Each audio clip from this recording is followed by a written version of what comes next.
আসসালামু আলাইকুম প্রিয় দর্শক, কাছে এবং দূরে দেশের যে প্রান্ত থেকেই দেখছেন ওয়েদার মেসেজ ইউটিউব চ্যানেলের পক্ষ থেকে সবাইকে জানাই মোবারকবাদ। প্রিয় দর্শক, গত ভিডিওতে আপনাদেরকে জানিয়েছিলাম বঙ্গোপসাগরে তৈরি হয়েছে লঘুচাপ, যেটি ঘূর্ণিঝড়ে পরিণত হতে পারে।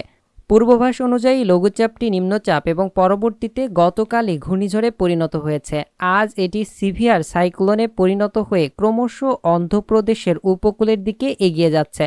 আজ সন্ধ্যা হতে রাতের মধ্যে ভারতের আরামপুরের নিকট দিয়ে অন্ধ্রপ্রদেশের উপকূল দিয়ে অতিক্রম করতে পারে। এটি বাংলাদেশ থেকে অনেক দূরে আঘাত হানার কারণে বাংলাদেশের সরাসরি কোনো প্রভাব থাকবে না।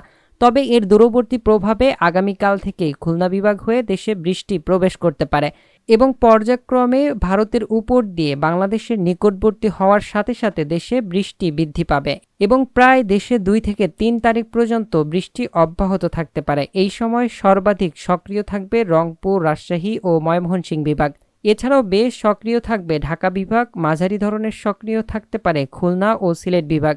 বেশ কিছু অঞ্চলে টানা বৃষ্টির সম্ভাবনা রয়েছে, বিশেষ করে যে সকল অঞ্চল বেশি সক্রিয় রয়েছে। এছাড়া রাজশাহী, রংপুর বিভাগের কিছু স্থানে বায়ুচাপের তারতম্যের কারণে আকস্মিকভাবে দমকা হাওয়া সহ কালবৈশাখীর সম্ভাবনা রয়েছে। এই সময় বৃষ্টিপাতের সাথে ব্যাপক বজ্রপাতের সম্ভাবনা রয়েছে। এই বৃষ্টিতে দেশে তেমন বন্যার কোনো সম্ভাবনা নেই, তবে উজান থেকে ভারী বৃষ্টির কারণে রংপুর বিভাগের নদী এলাকার পানি কিছুটা বৃদ্ধি পেতে পারে। প্রিয় দর্শক, এই ছিল সংক্ষিপ্ত পূর্বাভাস। পরবর্তীতে বিস্তারিত আপডেট জানানো হবে ভিডিওর মাধ্যমে।